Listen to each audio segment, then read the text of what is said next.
siang. Hari ini kita adalah pertemuan ke-6. Topik kita adalah kalimat bahasa Indonesia. Kalimat bahasa Indonesia ini bukan hal yang baru bagi Anda semua, tapi ini adalah yang pengulangan-pengulangan dari apa yang sudah Anda pelajari sejak dari SD.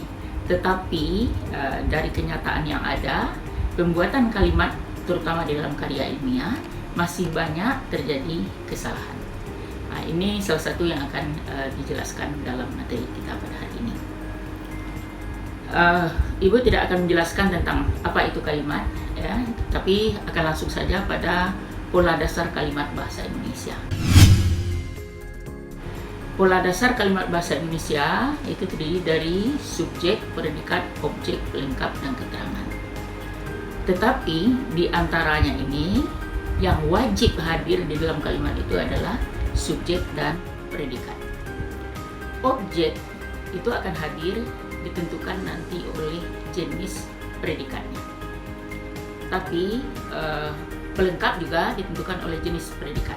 Sementara keterangan bisa hadir, bisa tidak. Jadi sifatnya hanya menambah penjelasan. Jika salah satu dari unsur kalimat ini yang wajib hadir tidak ada, maka kalimat tidak akan menjadi kalimat yang baik atau disebut dengan kalimat yang tidak efektif.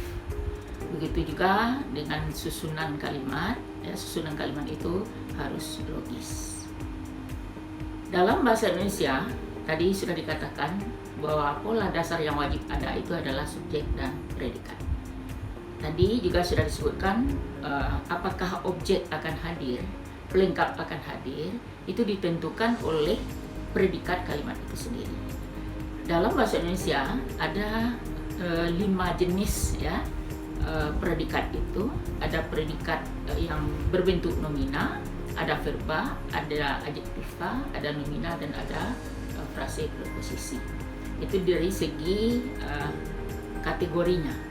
Tetapi dari segi kehadiran unsur objek dan pelengkap, apakah wajib atau tidak, ditentukan oleh kategori apakah predikatnya itu adalah predikat transitif, intransitif, atau semi-transitif, atau mungkin juga yang disebut dengan istilah bitransitif atau predikat statif.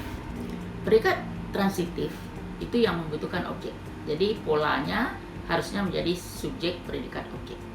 Tetapi ya, kalau dia intransitif, maka kalimat itu hanya yang wajib adalah subjek dan predikat.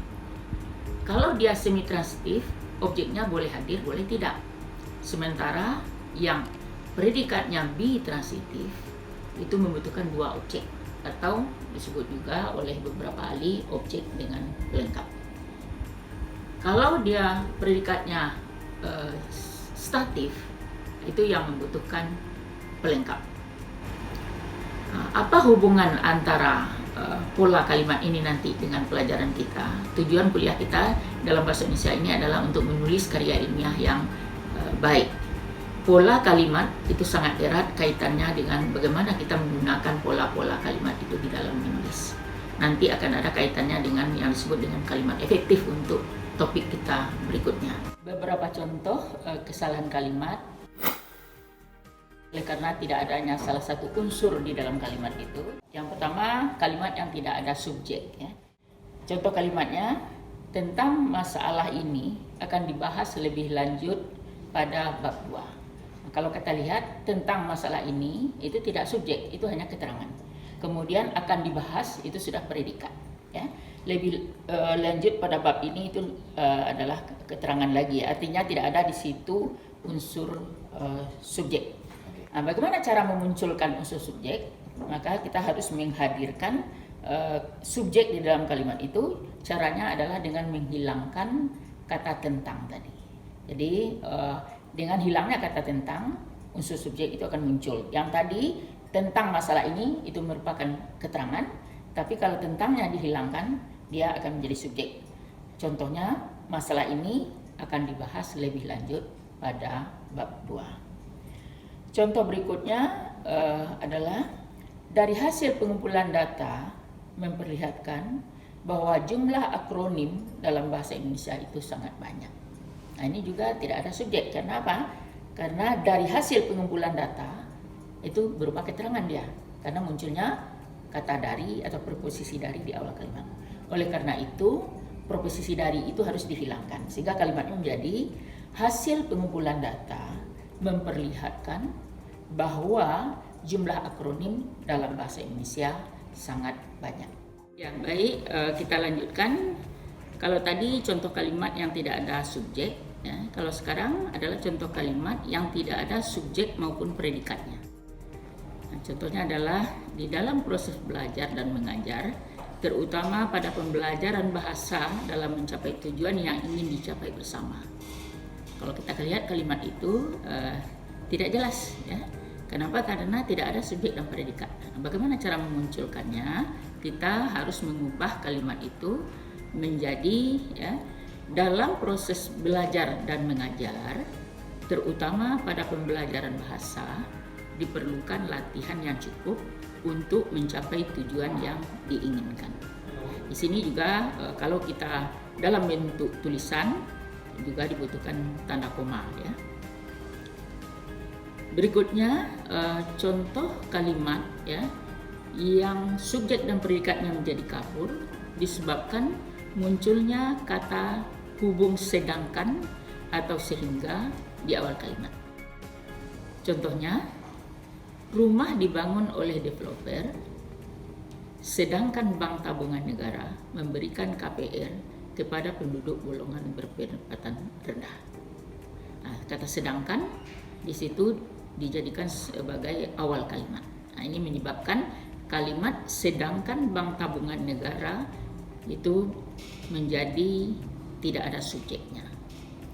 Nah, oleh karena itu kalimat itu bisa diubah menjadi rumah dibangun oleh developer, sedangkan Bank Tabungan Negara memberikan KPR kepada penduduk golongan berpendapatan rendah. Jadi kata sedangkan itu digunakan penghubung di dalam kalimat. Jadi diletakkan setelah tanda koma, bukan setelah tanda titik atau mengawali kalimat. Ya, kalimat yang tidak logis. Ketidaklogisan kalimat itu juga menyebabkan, ya, makna kata di dalam kalimat itu menjadi tidak jelas. Contohnya ada kalimat saya belum jelas. Saya belum jelas itu dikatakan kalimat tetapi maknanya di situ tidak logis, ya. Yang tidak jelas itu apakah saya atau apa. Jadi harus diubah kalimatnya menjadi saya belum mengerti. Yang berikutnya adalah salah satu tempat yang menarik adalah di Jembatan Siti Nurbaya. Ya, di Jembatan Siti Nurbaya. Ini yang menjadi masalah. Seharusnya apa? Di-nya itu dihilangkan. Salah satu tempat yang menarik adalah Jembatan Siti Nurbaya. Jadi munculnya preposisi di dalam kalimat salah satu tempat yang menarik adalah di Jembatan Siti Nurbaya. Kalimat itu menjadi tidak logis. Jadi ketidaklogisan kalimat, ya, itu bisa disebabkan oleh hal-hal kecil, ya, banyak bisa dalam preposisi, pilihan kata, ya, yang menyebabkan makna menjadi tidak benar. Sebuah kalimat di samping unsur yang harus ada tadi, subjek, predikat, objek, pelengkap dan keterangan, jika diperlukan tadi, yang wajib tadi adalah subjek dan predikat. Di samping itu adalah pemilihan bentuk-bentuk baik kata maupun susunan kata yang logis. Nah, itu yang sangat penting diperhatikan, ya. Kalau kalimat itu tidak logis, tentu saja makna menjadi tidak benar. Saya kira itu saja sebagai pemancing diskusi di dalam pertemuan kita kali ini. Berikutnya kita akan juga nanti memberikan latihan-latihan terkait dengan kalimat yang ada pola-polanya dan juga menyangkut dengan kalimat yang tidak logis ini. Demikian saja dari Ibu dulu. Assalamualaikum warahmatullahi wabarakatuh.